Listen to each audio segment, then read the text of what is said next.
गुरुपद कंज कृपा सिंधु नर रूप हरि महामोह तम पुंज जासु वचन रवि कर निकर गुरु बिनु ज्ञान न उपजै गुरु बिनु मिले न भेव गुरु बिनु संशय न मिटे जय जय जय गुरुदेव। बोलिए प्रेम से श्री सद्गुरु महाराज की जय। परमाराध्य गुरुदेव के पावन श्री चरणों में कोटिशः नमन। आदरणीय स्वामी रामेश्वर बाबा, वंदनीय साधु समाज, आदरणीय प्रतिष्ठित सत्संगी गण, साधक गण, धर्म प्रेमी सज्जनों, माताओं, बहनों तथा प्यारे बच्चों, सत्संग के माध्यम से हम लोग बराबर सुना करते हैं कि मनुष्य शरीर सर्वश्रेष्ठ शरीर है, सर्वोत्तम शरीर है। बड़े भाग मानुष तनु पावा। इसके पीछे क्या तर्क है? मनुष्य शरीर श्रेष्ठ क्यों है? सबसे बड़ा कारण यह है कि केवल मनुष्य शरीर ही कर्म प्रधान शरीर है। मनुष्यतर जितने भी जीव हैं उन सबका शरीर कर्म प्रधान नहीं, भोग प्रधान है, और मनुष्य का शरीर कर्म प्रधान है। यहाँ भोग भी होता है लेकिन प्रधानता कर्म की है। और दूसरे जीवों को यदि देखें तो वहां कर्म तो होता है लेकिन प्रधानता भोग की रहती है। दूसरे जीव अपने कर्म फल को भोग रहा है, मनुष्य भी भोगता है, लेकिन मनुष्य में क्षमता है कि वो नया नया कर्म कर सकता है। कर्म करने की छूट मिली हुई है। क्यों? साधन धाम मोक्ष कर द्वारा, सब साधन इस शरीर में है। जो प्राप्त करना चाहे, एक मनुष्य है वो चाहे तो आगे के लिए पशु शरीर में भी जा सकता है, वो देवता बन सकता है, वो पुनः मनुष्य बन सकता है, वो चाहे तो परमात्मा बन सकता है, माने मुक्ति को पा सकता है। परमात्मा बनने का क्या मतलब हुआ? आप रामचरितमानस में पढ़ते हैं, वाल्मीकि जी का संवाद है, सोई जान ही जेहि देहु जनाई, अजानत तुम ही होई जाई। जो परमात्मा को जान लिया वो परमात्मा हो गया। वेद में भी कहा गया है, ब्रह्म व्यक्ता ब्रह्म एव भवति, ब्रह्म को जान लेने वाला खुद ब्रह्म हो जाता है। पूज्य पाद संत से भी प्रबंध जी महाराज की वाणी है, बंध दशा में जीव है, अब मुक्त दशा में राम, जो कोई जाने राम को वह भी होते राम। राम को जानने वाला राम हो जाता है। जानना माना अनुभव ज्ञान, क्योंकि हम हैं, हम भी आत्मा, और हमारा जो परम पिता है वो भी आत्मा। कैसे? हम हैं जीव आत्मा, वो है परम आत्मा। हम अणु रूप में हैं, वो विभू रूप में है, विशाल रूप में है। हम भी आत्मा, वो भी आत्मा। जब मिलन होगा तो दोनों एक में मिल जाएंगे। जैसे एक बूंद पानी है और समुद्र में गिर जाए तो समुद्र हो जाएगा, उसी तरह जीवात्मा परमात्मा में मिलकर परमात्मा हो जाएगा। तो आप मनुष्य परमात्मा भी बन सकता है। तो मनुष्य को कितनी छूट है? वो चाहे नरक जाए, चाहे स्वर्ग जाए, चाहे पशु बने, चाहे मनुष्य बने, चाहे देवता बने, चाहे परमात्मा बन जाए। लेकिन कोई देवता चाहेगा कि हम परमात्मा बन जाए, मुक्ति में चले जाएं, ये संभव नहीं है। कोई गाय बैल सोचे कि हम स्वर्ग चले जाएं, संभव नहीं है, क्योंकि वहां से कोई रास्ता नहीं निकलता। और मनुष्य शरीर जो कर्म प्रधान शरीर है, आप जैसा कर्म करेंगे तद अनुरूप आप फल की प्राप्ति कर सकते हैं। कर्म प्रधान विश्व करी राखा, अजो जस कर सो तस फल चाखा। जो प्राप्त करना हो आप परिश्रम करके प्राप्त कर सकते हैं। अगर आप आलसी हैं, कुछ करना नहीं चाहते तो कुछ नहीं मिलेगा। सकल पदार्थ यही जग माही, कर्महीन नर पावत नाई। तो ये कर्म प्रधान शरीर है। प्रत्येक मनुष्य कुछ न कुछ कर्म करता है। कर्म किए बिना मनुष्य रह नहीं सकता। आप कहेंगे कि कितने ऐसे लोग हैं कि दिन भर बैठ कर गुजार देते हैं, कुछ नहीं करते। तो जो कुछ नहीं करते हैं वो आपको देखने में आता है कुछ नहीं करता है। वो शरीर से बैठा रहता है, अब मन से कुछ न कुछ सोचता रहता है कि नहीं? क्या मन भी उसका शांत हो जाता है? मन शांत नहीं होता है। कोई निकम्मा हो, कामचोर हो, आलसी हो, वो भी बैठे बैठे उसके दिमाग में खुराफात चलते रहता है, कुछ ना कुछ सोचते रहेगा। तो मन से भी कर्म होता है, याद रखिए। ऐसा नहीं कि सिर्फ शरीर से काम करेंगे तब कर्म होगा। अभी किसी वक्ता से आप सुन रहे थे, तुलसी यह तन खेत है, मन वच कर्म किसान, पाप पुण्य दोई बीज है, बुए सो लुढ़े निदान। तुलसी यह तन मनुष्य तन खेत है, मन वचन कर्म किसान है। मन से भी कर्म होता है, वाणी से भी कर्म होता है, और शरीर के अन्य अंगों से भी कर्म होता है। तो मन वच कर्म किसान, अब पाप पुण्य दो ही बीज है। बीज दो ही है, पाप और पुण्य। या तो शुभ कर्म करेंगे या अशुभ करेंगे। तो जैसा बोएंगे वैसा फसल काट करके घर लाएंगे। अब जीवन भर हम बबूल का पेड़ लगाए हैं तो आम कहां से खाएंगे? आम खाना है तो आम का पेड़ लगाना पड़ेगा। जैसा करते हैं वही लौट कर आता है। कर भला होवे भला, करके भलाई देख ले, कर बुरा होवे बुरा, करके बुराई देख ले। जो कर्म करते हैं वही लौट कर आता है हमारे जीवन में, उसी का फल मिलता है। और फल ऐसा है कि बिना भोगे नष्ट नहीं होता। ब्रह्म वैवर्त पुराण में आया है, अवश्यमेव भोक्तव्यं कृतं कर्म शुभाशुभम। शुभ हो या अशुभ हो, अपना किया हुआ कर्म अवश्य ही भोगना पड़ता है। भगवान श्री कृष्ण ने गीता में अर्जुन से कहा, कर्मण्येव अधिकारस्ते मा फलेषु कदाचन।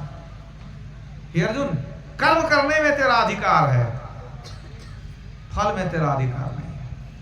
मतलब कर्म करने के लिए तुम स्वतंत्र हो, जैसा मन में आवे कर्म कर सकता है तुम, लेकिन उसका जो फल है उसको लेने के लिए तुम स्वतंत्र नहीं हो। फल मैं दूंगा, मतलब कहने का ये है। अगर भगवान खुली छूट दे दे कि कर्म करने के लिए तुम स्वतंत्र हो, अब फल लेने के लिए भी तुम स्वतंत्र हो, तो क्या होगा? लोग बुरे बुरे कर्म करेंगे, अच्छा अच्छा फल चुन करके ले लेंगे। मतलब चोरी करेंगे खुद, है ना, हत्या करेंगे खुद, अच्छा है हमारा पड़ोसी जेल चले जाए हमारे बदले में, हमको नहीं जाना पड़ेगा। बुरे बुरे कर्म करेंगे लेकिन सब सुख उन्हीं को चाहिए। यही तो विडंबना है कि लोग कर्म नहीं करते हैं लेकिन फल बढ़िया चाहते हैं, तद अनुकूल कर्म नहीं करते हैं। अब खेती नहीं करेंगे, अब फसल चाहेंगे लहलहा जाए, कहां से होगा? वेद व्यास जी महाराज ने महाभारत में लिखा, पुण्य फल मिच्छन्ति न पुण्यं नेच्छन्ति मानवाः, पाप फल न मिच्छन्ति पापं कुर्वन्ति यत्नतः। पुण्य फल मिच्छन्ति न पुण्यं नेच्छन्ति मानवा। मानव मनुष्य पुण्य के फल को भोगना चाहता है, प्राप्त करना चाहता है, लेकिन पुण्य करना नहीं चाहता है। पुण्य का फल माने सुख, शुभ काम का फल क्या होगा? सुख होगा। अब पाप का फल दुख होगा। तो मनुष्य का क्या स्वभाव है? वो पुण्य का फल सुख चाहता है कि मिले, लेकिन पुण्य करना नहीं चाहता है। दूसरी तरफ पाप का फल भोगना नहीं चाहता है, लेकिन प्रयत्न पूर्वक दिन रात पाप में लगा रहता है। तो जो करेंगे वही पाएंगे निश्चित रूप से। 4 वेद 6 शास्त्र में बात मिली है दोय, सुख दिन है सुख होता है, दुख दिन है दुख होए। भक्त श्रद्धाराम की वाणी। दूसरे को सुख देंगे सुख आएगा, दुख देंगे दुख आएगा। शुभ कर्म करेंगे उसका फल सुख मिलेगा, आनंद मिलेगा। बुरे कर्म करेंगे उसका फल दुख के रूप में अवश्य आएगा। बहुत सारी व्याख्याएं आप सुन चुके हैं। एक प्रसंग सुनाता हूं महाभारत का। युधिष्ठिर जी महाराज ने मैं दानव को बुलाकर एक बहुत सुंदर भवन बनवाया। बड़ा ही मायावी अलौकिक भवन था। जब भवन बन के तैयार हो गया तो उन्होंने लोगों को निमंत्रण दिया, भाई आइए देखिए।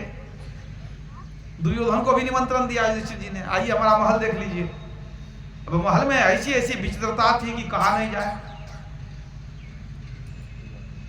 अब जहां पर पानी था वहां लगता था सूखा है। महल में घुसने के पहले जमीन पर जहां पानी था वहां सूखा लगता था, जहां सूखा था वहां पानी था, जहां सूखा लगता था वहां पानी है, जहां पानी वहां सूखा। विचित्र बात है। इतना ही नहीं, जहां लगे दीवार है वहां खाली था, जहां खाली लगता था वहां दीवार। अब दुर्योधन जब आया तो देखा कि यहाँ तो पानी है, तो धोती उठा के चलते हैं। बेचारा कपड़ा समेट लिया, घुसा उसमें, घुसा तो देखता है सूखा है, धुला उड़ रहा है, सूखा है। और आगे बढ़ा तो देखा कि नहीं यहाँ ठीक ठाक है, पानी उनी नहीं है। वो हड़बड़ा के घुस गया तो धड़बड़ा के पानी में गिर गया।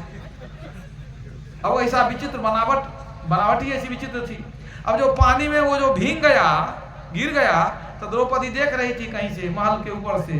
वो देख करके हंस दी, हंस करके कह दी, अंधे का बेटा भी अंधा ही है, अंधे का बेटा अंधा।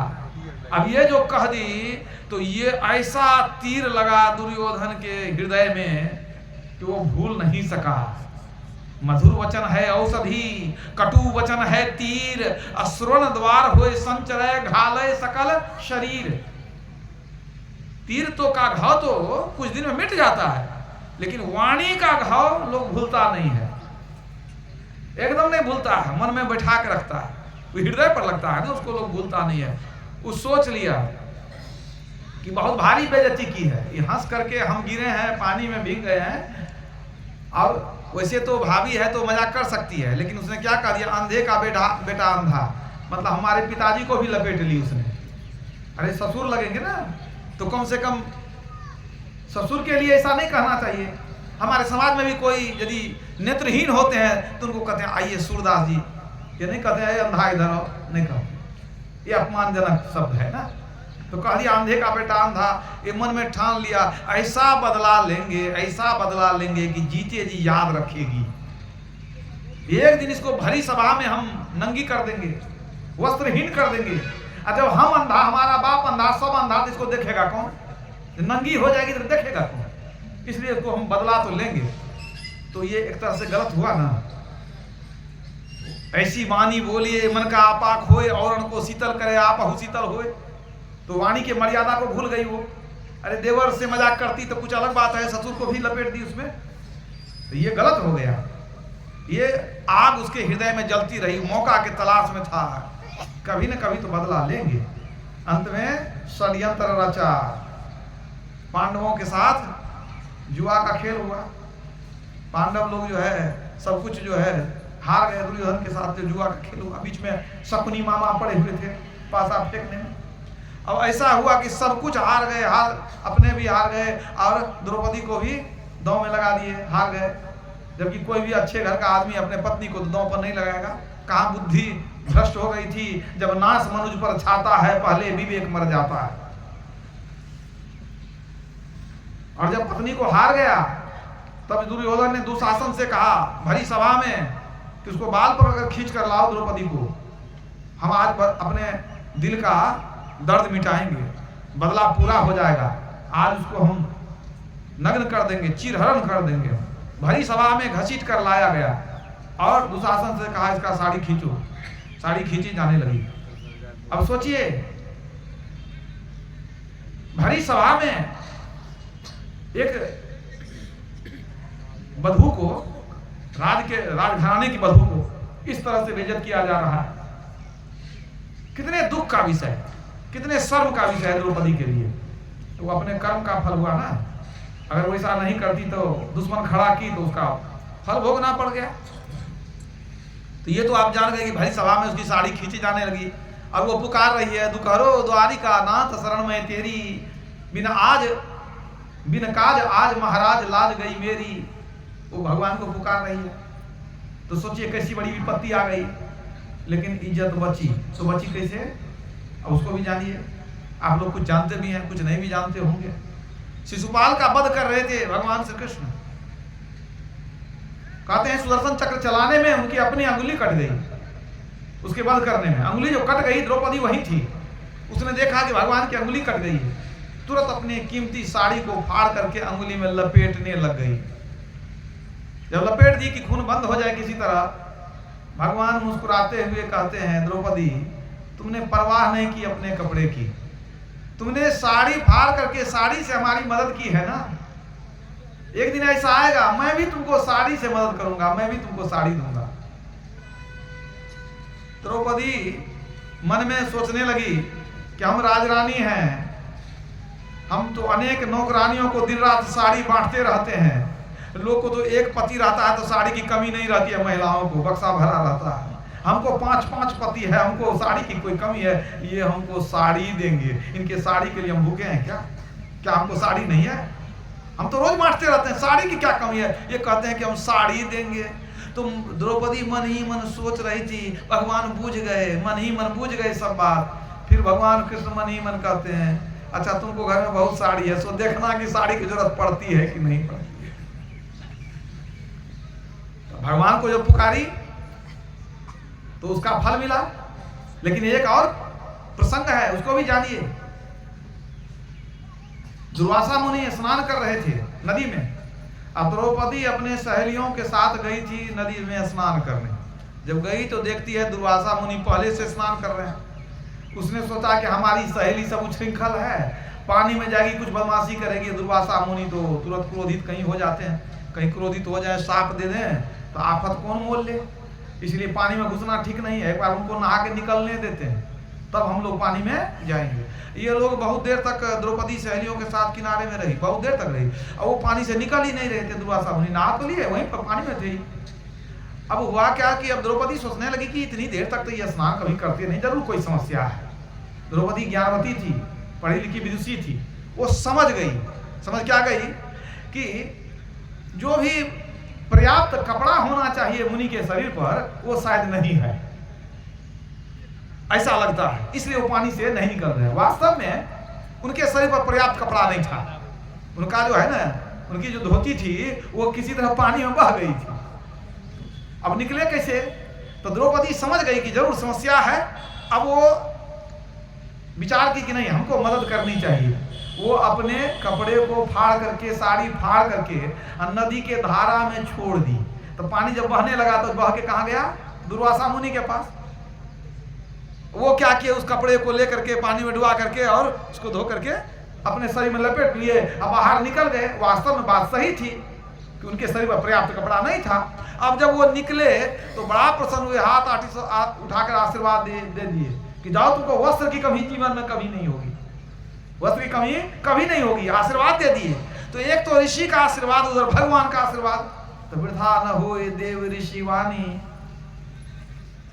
अब साड़ी खींचते खींचते दुशासन थक गया, साड़ी की ढेर लग गई। साड़ी बीच नारी है कि नारी बीच साड़ी है पता नहीं चल रहा था, और उनकी इज्जत बच गई। भगवान कृष्ण ने साड़ी का ढेर लगा दिया, वो साड़ी में प्रवेश कर गए। समझिए, साड़ी का अंबार लग गया, दुशासन थक गया और तो उनकी इज्जत बच गई। तो उससे अशुभ कर्म हुआ था तो बहुत घनघोर बेइज्जती हुई भरी सभा में, लेकिन शुभ कर्म हुआ था इसलिए उसकी इज्जत भी बच गई। और जब कालांतर में एक बार द्रौपदी बैठी हुई थी भगवान कृष्ण के पास, भगवान कृष्ण को कहती है द्रौपदी कि प्रभु उस दिन आप हमारी मदद तो किए लेकिन बहुत देर कर दिए। मैं जब भरी सभा में बेइज्जत हो रही थी, मैं आपको पुकार रही थी, आप बहुत देर से आए, पहले आकर के हमारी रक्षा कर देते शुरू में ही।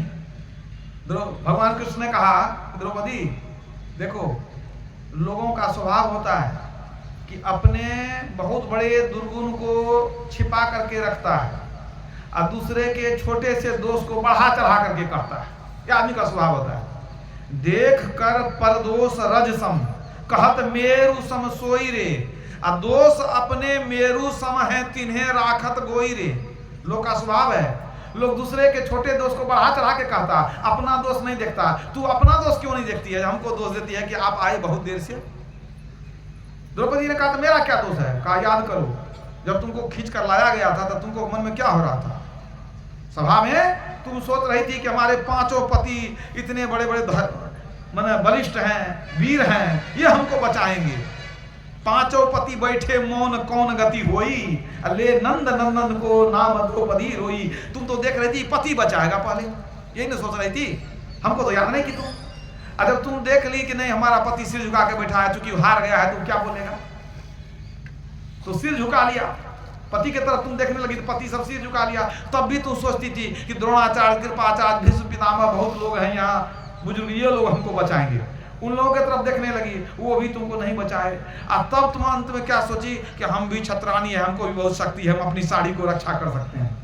अपने साड़ी के गांठ को तुम खुद से पकड़ी हुई थी जोर से, लेकिन अंत में क्या हुआ, जब तुमको लगा कि नहीं अब गांठ खुल जाएगी या हम अपने साड़ी को बचा नहीं सकेंगे, तब तुम पुकारी। अब पुकारी भी तो कैसे?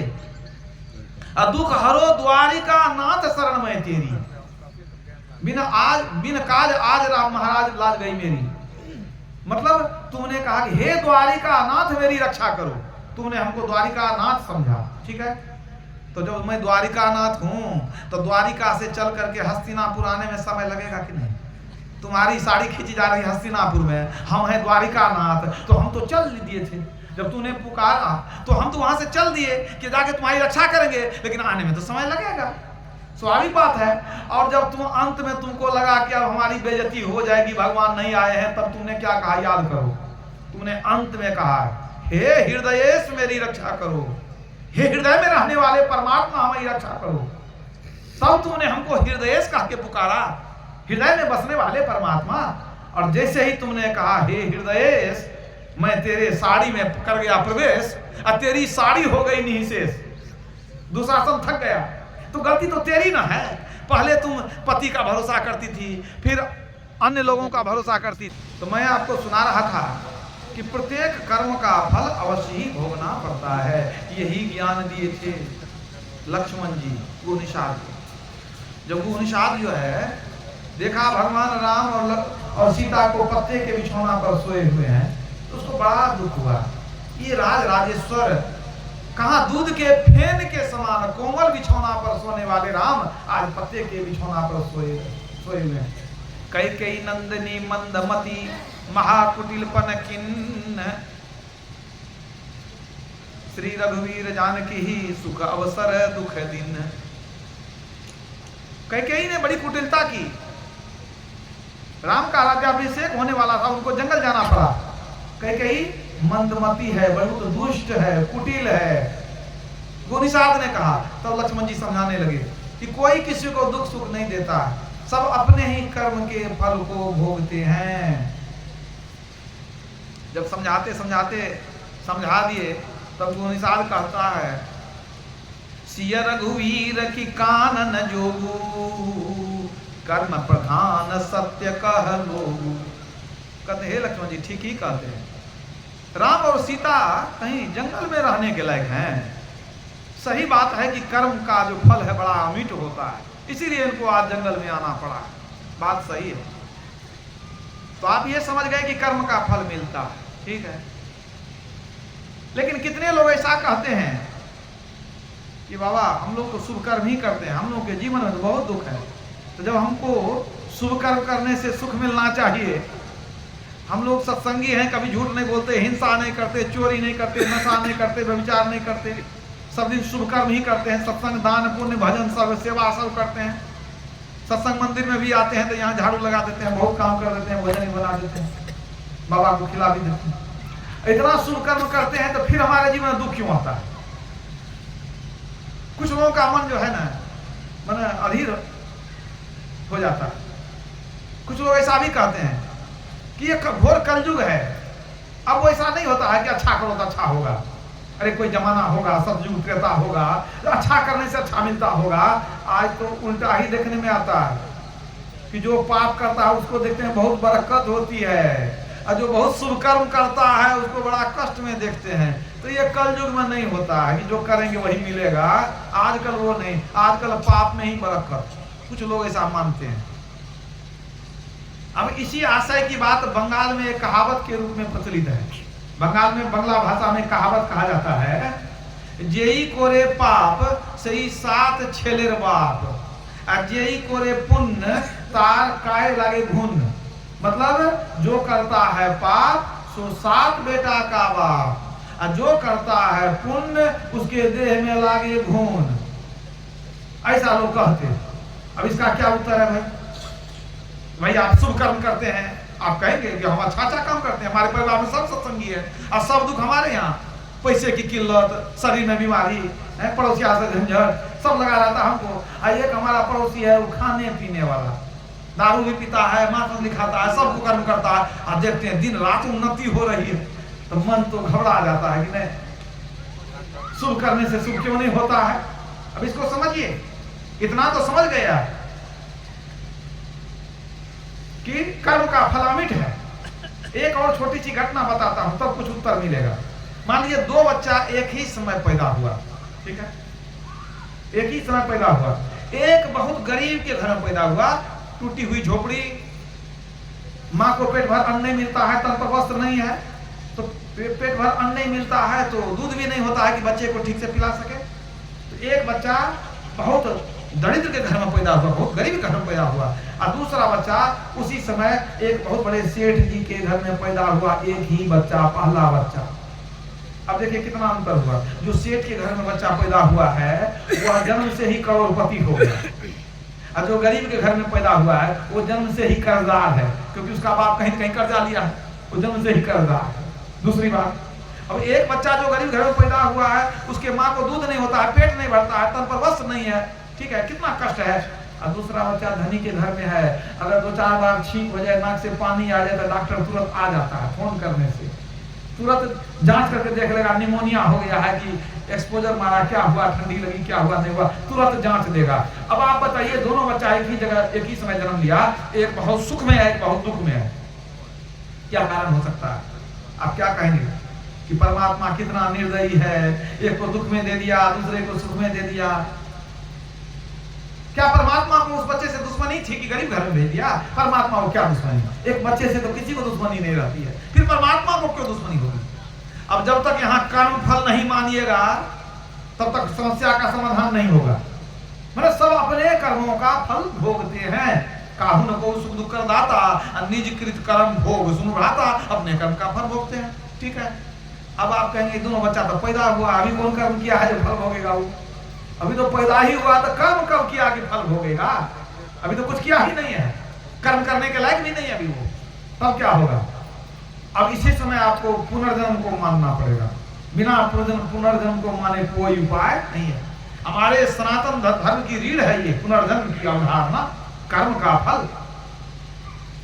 तो हमारा धर्मशास्त्र क्या कहता है कि जीव अविनाशी है, विभिन्न शरीरों में घूमता रहता है। भगवान राम के उपदेश को आप सुनते रहते हैं, क्या आकर 4 लक्ष 84 अजोनि भ्रमत यह जीव अविनाशी, विभिन्न शरीरों में यह विनाशी जीव घूमता रहता है। भगवान श्री कृष्ण का वासनांसि जीर्णानि यथा विहाय नवानि गृह्णाति नरो पराणि तथा शरीरानि विहाय जीर्णान्यानि संयाति नवानि देहि। गीता के दूसरे अध्याय में भगवान कृष्ण कहते हैं, हे अर्जुन, जैसे हमारा शरीर पुराना कपड़ा उतार कर फेंक देता है, नया नया कपड़ा धारण करता है, उसी तरह ये जीव, ये जीवात्मा पुराने शरीर को उतार कर फेंक देती है, नया नया शरीर धारण करती रहती है। तो कितने शरीरों को अभी तक हम बदल चुके हैं, ठिकाना नहीं। इस जन्म में कितना कपड़ा पहने कोई बता सकेंगे? नहीं बता सकेंगे। शरीर पर कितना कपड़ा पहने गिनती नहीं है। उसी तरह ये अंदर में रहने वाली जीवात्मा कितने शरीरों को बदल चुकी है, गिनती नहीं है। विभिन्न शरीरों में जाते हैं तो विभिन्न शरीरों में घूमते हैं। ऐसा नहीं किसी बार मनुष्य शरीर मिला है, पहले भी मिला था, उस समय भी कर्म किए थे। तो कई जन्मों का कर्म जो है वो जमा होता है। अब कर्म के रहस्य को समझिए। कर्म 3 प्रकार के होते हैं, क्रियमान, संचित और प्रारब्ध। क्रियमान कर्म किसको कहते हैं? जो वर्तमान में काम कर रहे हैं उसको क्रियमान कहते हैं। अभी जो कर रहे हैं, मैं कह रहा हूं आप सुन रहे हैं, ये है क्रियमान कर्म। प्रत्येक कर्म का फल होता है, लेकिन कभी कभी क्या होता है कि व्यक्ति कर्म का फल, कर्म तो किया, फल भोगने के पहले उसका शरीर छूट गया, फल नहीं भोग सका। मान लीजिए चोरी करके आया लेकिन किसी कारण से जेल नहीं हुआ, पकड़ाया नहीं, या मर ही गया, तो कर्म का फल उसको नहीं मिला। उसको ऐसे भी समझिए कि एक व्यक्ति कोई 40 वर्ष का है, वह एक ही समय में 3 पौधा लगाया, एक केले का, दूसरा आम का, तीसरा अखरोट का। तो केले का जो पौधा लगाया वो 1 साल के अंदर 6 महीना, साल भर में वो फल खा सकता है, ठीक है। जो आम का पौधा लगाया वो करीब करीब 5-6 साल में आम का भी फल वो खा लिया, लेकिन अखरोट लगाने के 40 वर्ष के बाद ही फल देता। अब वो 40 वर्ष का आदमी अगर 80 वर्ष के बाद जिएगा तब तो फल खाएगा। अगर पहले मर गया तो अखरोट तो लगाया, उस पेड़ को तो बहुत सेवा किया, फल तो खाया नहीं। समझ रहे ना? तो कुछ कर्म ऐसा होता है कि व्यक्ति करता तो है, उसका फल नहीं भोग पाता। वो जो है वो जमा हो जाता है, उसको संचित कहते हैं। और वो संचित दो प्रकार का होता है। अगर आप पाप करके भोग नहीं सके तो आपका पाप जमा होगा, और यदि आप पुण्य करके शरीर छोड़ दिए तो पुण्य जमा होगा। मतलब क्या है? जीव का दो खाता बना हुआ है। जीव का खाता बना हुआ, एक पाप का एक पुण्य का। जितना कर्म फल भोग लिए जो बच गया जमा हो गया। कोई व्यक्ति मान लीजिए 500 रुपया रोज कमाता है, किसी कारण से एक दिन 1000 कमा लिया, 500 खर्चा किया, 500 बैंक में रख दिया तो जमा हो गया। वो खर्चा नहीं किया, बच गया तो रख दिया। उसको कहते हैं संचित कर्म, वो जमा हो गया। अब जब कर्म संचित हो गया तो वो आप ही का कर्म फल है, लेकिन अब पूरी तरह से आपके हाथ में नहीं है। कैसे? मान लीजिए आपका पैसा जो बचा बैंक में आप रख दिए, तो पैसा जो बैंक में वो आप ही का है ना? लेकिन अगर आप चले जाइए आधी रात को हमको पैसा लेना है तो होगा? नहीं होगा। उस पर सरकार का भी बस हो गया है। और रविवार को चले जाइए तो तब भी नहीं मिलेगा, छुट्टी के दिन चले जाइए तब भी नहीं मिलेगा। कहीं आप गए सही समय में, लेकिन मोटा रकम आपको चाहिए, कैशियर कह दिया अभी बैंक में पैसा नहीं है, आप बाद में आइएगा या कल मिलेगा, तब क्या होगा? तब भी आपको नहीं मिला है तो आप ही का पैसा, लेकिन वहां पर आपका चल नहीं रहा है, किसी और का चल रहा है ना? वो सरकार के अधीन हो गया, उनका भी बस हो गया। इसी तरह जब संचित हो गया आपका कर्म पहले का जमा, तो अब आपको तो आप ही का है, वो कभी भोग सकते हैं आप उसका। मतलब पाप जमा है तो उसका फल दुख भोगना पड़ेगा, अब पुण्य जमा है तो उसका फल सुख भोगना पड़ेगा, है ना? लेकिन अपने मन से लेकर के नहीं भोग सकते हैं। अब क्या होगा? परमात्मा के अधीन चला गया। अब परमात्मा आपको समयानुकूल वो कर्म फल देंगे भोगने के लिए। अब जो भोगने के लिए देंगे तो अब उसको क्या कहेंगे? जब कर्म कर रहे थे उसको क्रियमान कर्म कहे, जो बच गया जमा हो गया संचित कहे। अब जो वो दे दिया भोगने के लिए परमात्मा ने, लो भोग लो। अब इसको कहते हैं प्रारब्ध। इसको क्या कहते हैं? प्रारब्ध, यानी किस्मत का लिखा। इसी को आप कहते हैं भाग्य, इसी को कहते हैं होनी। कितने लोग कहते हैं कि परमात्मा हमारे किस्मत में सिर्फ दुख ही दुख लिख दिए है। अरे परमात्मा को क्या दुश्मनी है कि आपके जीवन में दुख ही दुख लिख दिए हैं? वो आप ही का जमा है, आप ही का बकाया है, वही दिए भोगने के लिए। परमात्मा अपने तरफ से कुछ देते लेते नहीं है, कर्म का फल देते हैं। राम झरोखा बैठ कर सबका मुजरा ले, जिसकी जैसी चाकरी किसको तैसी दे। जो करके रखे वही हमको परमात्मा देंगे, और जो देते हैं आपको भोगना ही पड़ेगा। हंस के भोगिए, रो के भोगिए, माथा पटकिए, भोगना पड़ेगा। एक बार जब भाग्य में लिख दिया परमात्मा ने कि भोगो, आपको दे दिया भोगने के लिए, तो भोगना ही है। तो आपको जीवन में अचानक सुख आ जाता है। आप मेहनत नहीं किए, अचानक लॉटरी लग गई, समझिए पूर्वजन्म का कुछ किया हुआ है, कुछ प्रारब्ध बना बचा हुआ है, शुभ कर्म, उसी का फल मिला है। तो जब लॉटरी लग जाती है बड़ी आनंद से भोगते हैं। और जब कहीं विपत्ति आ गई, अचानक घर में आग लग जाए, कि पैसा डूब जाए, कि कुछ हो जाए, चोरी हो जाए, कुछ हो जाए, तब क्या होता है? तब कहते हैं दूसरे को दोष देते हैं, सबको दोष देते हैं कि हमारा दोष नहीं है, सबको दोष देना, लेकिन हमारा दोष नहीं है। तो कबीर साहब कहते हैं कि जब प्रारब्ध आपको भाग्य में लिख दिया गया, कर्म फल लिख दिया गया, परमात्मा ने दे दिया कि भोगो, अब आपको भोगना ही पड़ेगा। कर्म करीमा लिख गया, अब कछु किया न हो, रत्ती घटे न तिल बढ़े, और जो सिर फोड़े कोय। चाहे लोग माथा पटके रह जाए, न रत्ती घटे न तिल बढ़े, वो घटने बढ़ने वाला नहीं है, आपको भोगना ही पड़ेगा।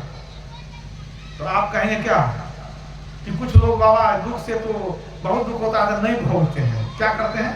शरीर को खत्म कर लेते हैं, आग में जला लिए, जहर खा लिए, है कि नहीं? पानी में डूब के मर गए, तब तो उसका दुख खत्म हो गया, तो दुख नहीं मिला। लेकिन याद रखिए, ये सबसे बड़ी भूल है कि बहुत दुख आवे, कोई शरीर को हत्या कर दे, लोग कहते हैं आत्महत्या कर लिया। ये आत्महत्या शब्द अपने आप में बड़ा गलत शब्द है। आत्मा की हत्या हो सकती है? कभी नहीं हो सकती। भगवान कृष्ण ने कहा, नैनं छिन्दन्ति शस्त्राणि नैनं दहति पावकः, न चैनं क्लेदयन्त्यापो न शोषति मारुतः। ये आत्मा तो अजर और अविनाशी है, अग्नि इसे जला नहीं सकती, पानी इसे गीला नहीं कर सकता, शस्त्र से इसे काट नहीं सकते, हवा इसको सुखा नहीं सकती। ये तो सब शाश्वत है, सब दिन रहने वाला है, ईश्वर अंश जीव अविनाशी, इसको कौन मारेगा? तो आप जो कहते हैं आत्महत्या, आत्मा की हत्या नहीं होती है, शरीर की हत्या होती है। हम आत्महत्या नहीं, शरीरांत करते हैं, शरीर और आत्मा का वियोग कर लेते हैं, जहर खाते हैं, शरीर छूट जाता है, शरीर मर गया। तो अगर बहुत दुख आया, दुख आप कहते हैं कि नहीं भोग सकेंगे, अब हमको जान दे देना पड़ेगा, अब हम मर जाएंगे, तो याद रखिए बहुत बड़ी मूर्खता करने जा रहे हैं आप। क्यों? इसको समझिए पहले। आपके जीवन में इतना दुख आया कि आप जीना नहीं चाहते हैं। ये दुख क्यों आया? क्योंकि पूर्व जन्मों का बहुत सा पाप आपका बचा हुआ है, बुरा कर्म बचा हुआ, उसी का फल आपको मिल रहा है। ठीक है, तो पहले का इतना पाप है जिसको भोग नहीं पा रहे हैं।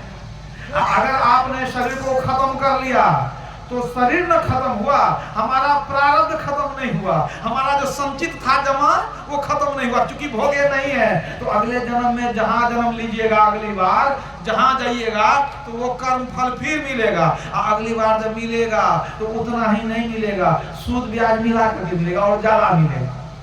तब कैसा लगेगा? इस बार मान लीजिए अगर 15 आना दुख में घबरा गए तो अगले जन्म में हमको 17 आना मिलेगा, तब क्या होगा?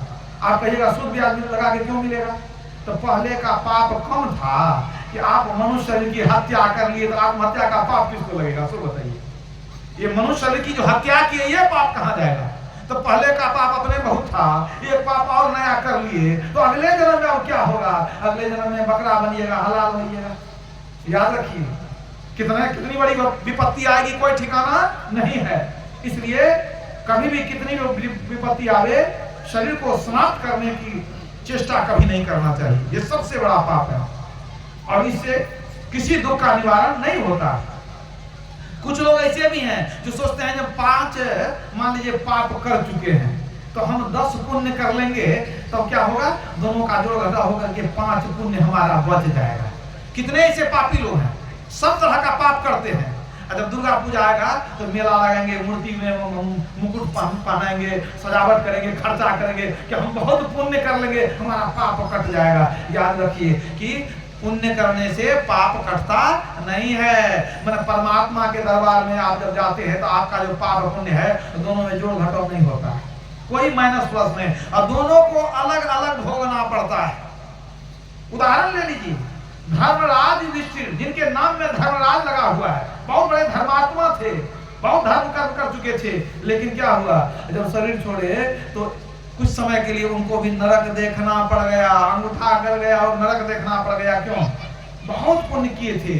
महाभारत युद्ध के मैदान में द्रोणाचार्य नहीं मर रहे थे, वो तो सबके गुरु थे, उनको मारने के लिए एक षड्यंत्र रचा गया। भगवान कृष्ण ने कहा कि ऐसे ही मरने वाले नहीं है, तुम्हारे तो गुरु हैं, तो एक काम करो, अश्वत्थामा नाम के हाथी को मार दिया गया।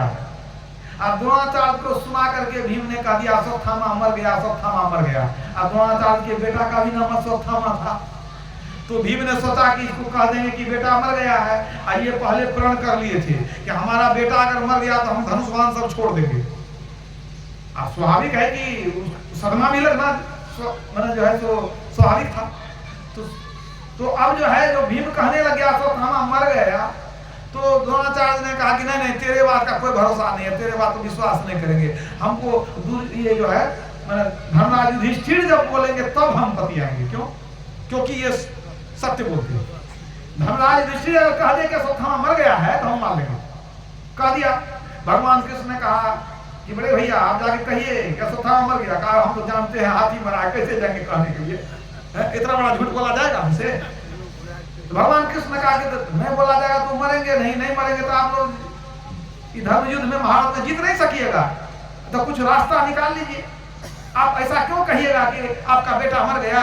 आप ऐसे कहिए कि अश्वत्थामा मर गया, वह मनुष्य था या हाथी था, दोनों बात कर दी।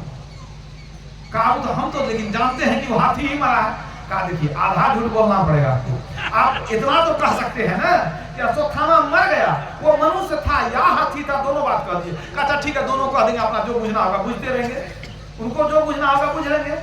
तो अब जो है सुना करके धर्मराज युधिष्ठिर कहते हैं द्रोणाचार्य को अश्वत्थामा हतो नरो वा कुंजरो। ठीक है, अब देखिए क्या हुआ। अब वो जो आधा बोले, भीम तो बड़ा चतुर था, वो सुन लिया कि आधा बोल चुके हैं, बीच में वो ढोल था कि नगाड़ा था, वो बजा दिया, और जो बजा दिया आधा सुना आधा नहीं सुना। तो युधिष्ठिर जी महाराज तो पूरा बोले, लेकिन सुने कितना वो आधा, क्योंकि बाजा बज गया बीच में।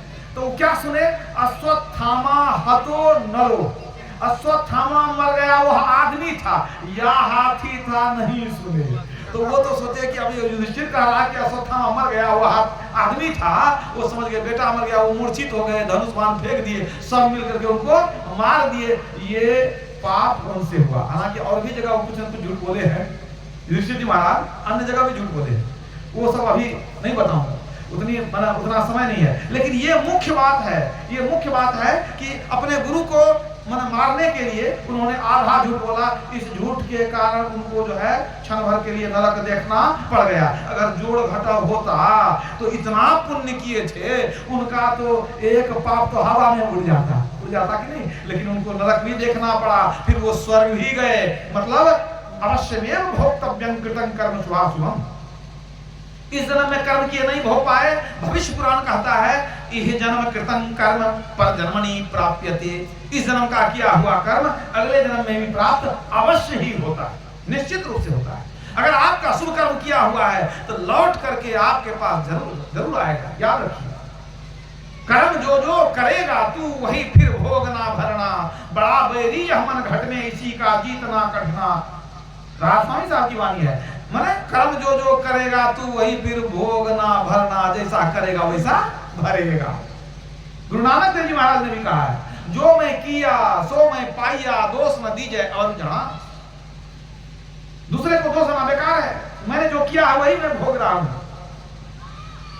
जब भगवान राम वन चले गए, दशरथ जी छाती पीटने लगे, रोने लगे, तब सुमंत्र जो थे, सुमंत्र उनके मंत्री थे, उनको समझाते हैं, जन्म मरण सब सुख दुख भोगा, हानि लाभ प्रिय मिलन वियोगा, काल कर्म बस हो ही गोसाई, अब बरबस रात दिवस की नाई।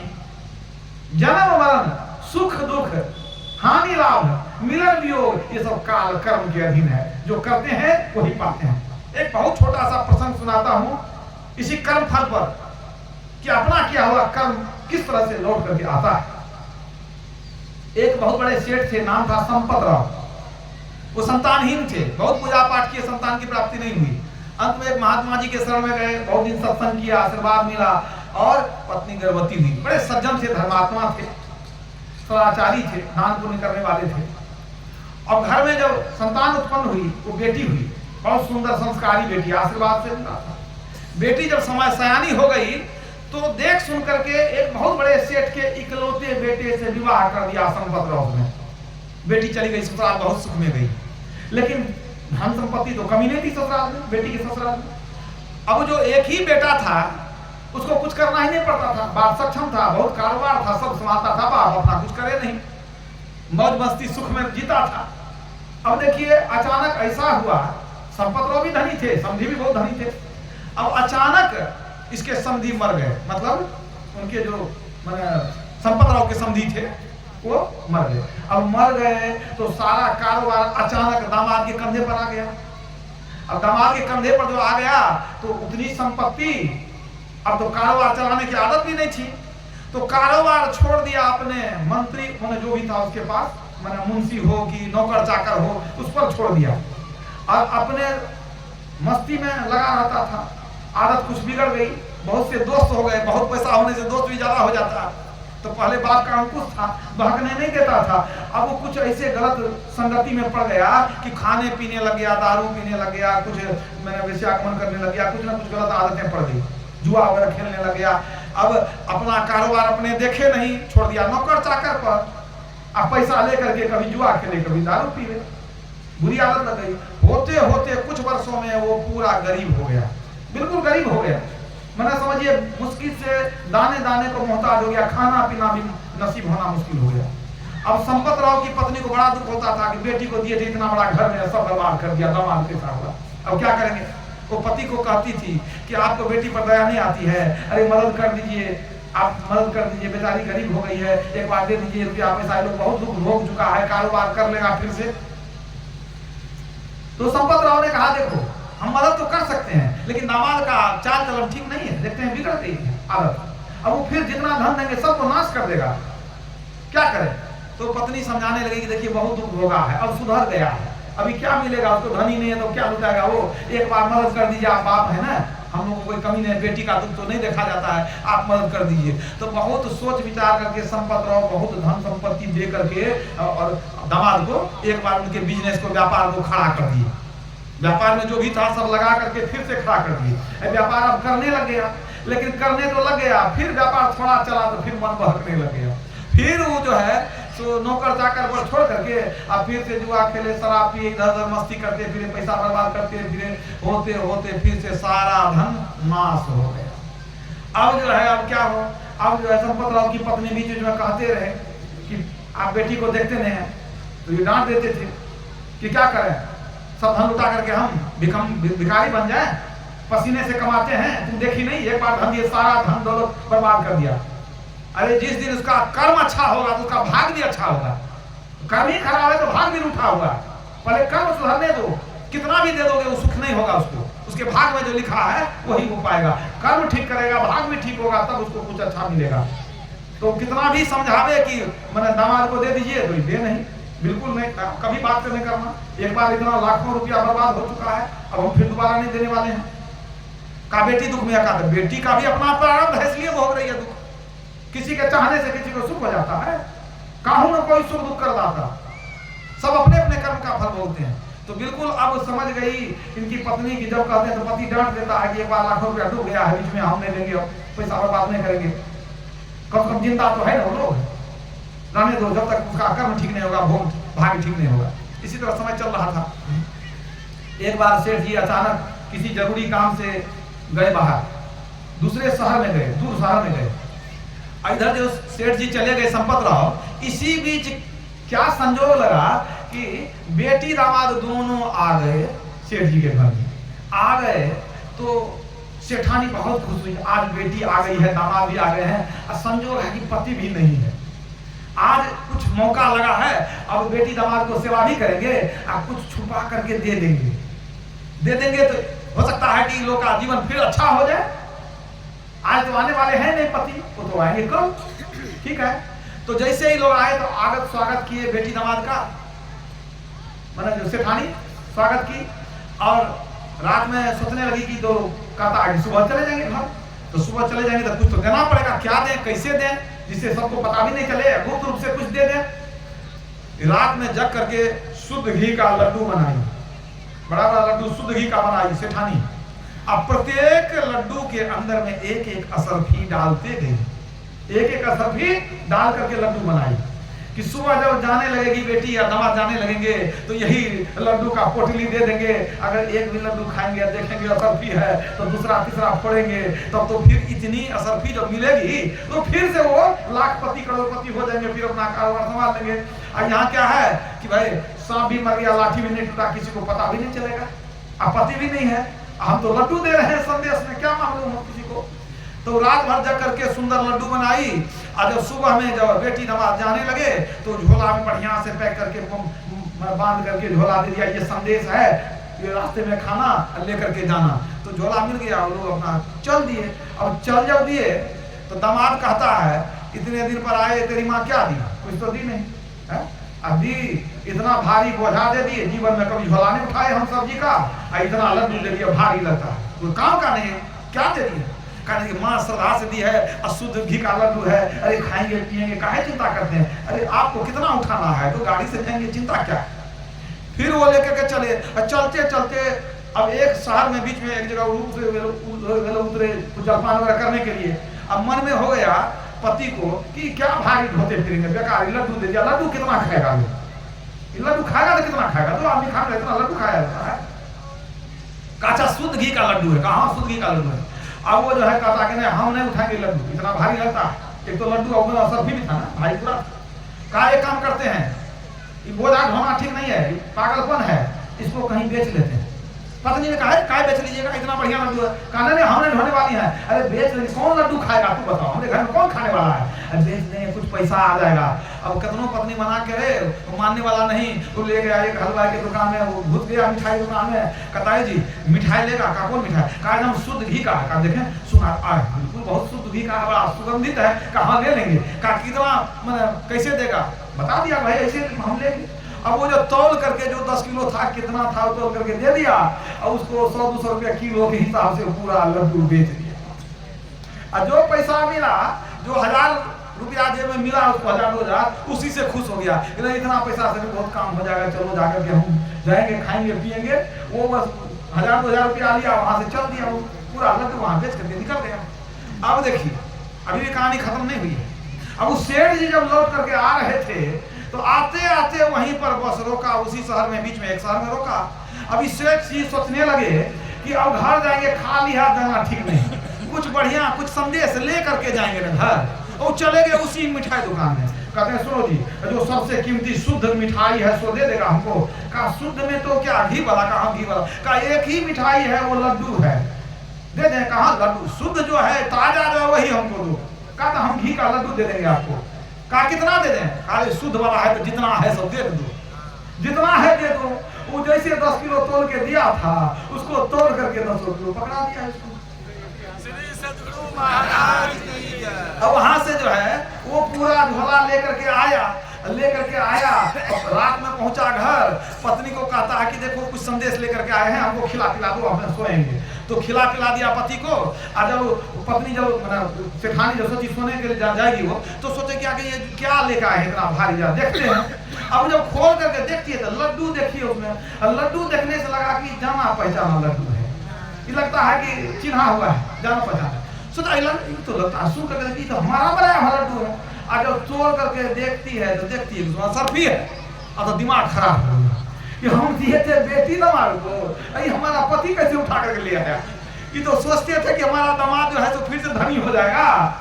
अब ये क्या हो गया, कैसे लड्डू आ गया। अब वो तो सोचे कि अब क्या करेंगे, अब पति को पूछेंगे तो कितना झगड़ा घर में होगा, ठिकाना नहीं है। अब करें तो क्या करें, अब कैसे कहेंगे, तो खरीद के लाए हैं हम, तो बोले कि संदेश खरीद के लाए हैं। अब बेचारी अब इसको नींद नहीं हो, कचमच करे। और कहा जाता है कि औरत के पेट में बात नहीं पचती है, उनको अनपच होने लगा, रात में नींद नहीं आ रही थी। अब करे तो क्या करें, ये कहाँ से मिठाई लाए, ये मिठाई तो हमारा बनाया हुआ है, इसमें तो असर भी है। आधी रात को पति को उठाती है, जरा उठिएगा, कहाँ उठा रही रात में, एक बात कहना चाहते हैं। कहा कहो, कहा नहीं पहले कहिएगा, आप डांटिएगा नहीं, बिगड़िएगा नहीं, तो कहेंगे, पहले शर्त करिएगा तो एक बहुत जरूरी बात कहेंगे। पति से शर्त करवा ली कि नहीं डांटिएगा। और तब सब कहानी उगल दी कि हमारे बेटी आई थी, हमारी दामाद भी आए थे, हम सोचे कि आप तो पैसा देते नहीं हैं, तो सब लड्डू में सर्दी भर करके दिए थे। और देखिए जितना लड्डू बांध करके दिए थे वो सब लड्डू कहाँ से ले आया। का हुआ भागा, लगता है दुकान बेच के भाग गया, चला गया। हम जब गए शुद्ध लड्डू खरीदने तो वही झोला हमको वही पूरा वो लड्डू पकड़ा दिया। और देखो सब आ गया। तब तो पति मुस्कुराने लगे, कहा तुमको डांटेंगे तो हम नहीं, तो पहले सब करा लिया है, लेकिन तुम देख लो कर्म जो करेगा तू वही फिर भोगना भरना। जैसा लोग करता वैसा भरता है। हम तुमको क्या कहते, इसका कर्म खराब है इसलिए भाग रूठा हुआ है। जब तक हमारे दिमाग का कर्म अच्छा नहीं होगा तब तक इसका भाग भी अच्छा होने वाला नहीं है। तो इसको तुम इतना धन दे दी, इसको धनी बनाने के चक्कर में वो धनी नहीं रहा हुआ, गरीब का गरीब हो गया। लेकिन इधर देखो बहुत पसीने की कमाई थी हमारी, अब धर्म से कमाते हैं हम, हमारा बुरा हुआ धन लौट करके मेरे पास आ गया। बोलिए प्रेम से। अपनी अपनी करनी अपने अपने साथ करे सो आगे आवे। अब बाप के करनी बाप पूत के पूते पावे, जोरू के जोरू को फले, खसम के खसम को फलता। अपनी करनी से ती जीव सौ पार उतरता। नेकी बदी है संग और ना संगी कोई, देखो बुझ विचार संग ये जई है दोई। पलटू करनी और की नहीं और के माथ, अपनी अपनी करनी अपने अपने साथ। जो पति करेगा सो पति पाएगा, जो पत्नी करेगी सो पत्नी पाएगी, जो बेटा करेगा वो बेटा पाएगा। मतलब कोई करे आप ले माय ले न बाप ले, जो करता है वो ही पाता है। इसलिए सोच विचार के कर्म करना चाहिए, शुभ कर्म करना चाहिए। और शुभ कर्म में भी सबसे उत्तम है सत्संग और ध्यान करना, इससे उत्तम कोई कर्म नहीं है। इससे मोक्ष की प्राप्ति हो जाती है। तो प्रत्येक मनुष्य को चाहिए कि कर्म करने में स्वतंत्र सतर्क रहे। बुरे कर्म कभी करे ही नहीं और अच्छे कर्म को छोड़े ही नहीं। गुरु महाराज कहा करते थे कभी पाप कर्म हो जाए तो दोबारा उसको कभी नहीं करना, और यदि कोई शुभ कर्म हो जाए तो उसको बार बार करना, छोड़ना नहीं उसको, तभी हमारे जीवन का कल्याण है। मैं अपने वाणी को यहीं विराम देता हूं और इस सत्संग के विशेष रूप से आयोजन में हमारे बाबा मंचासीन हैं।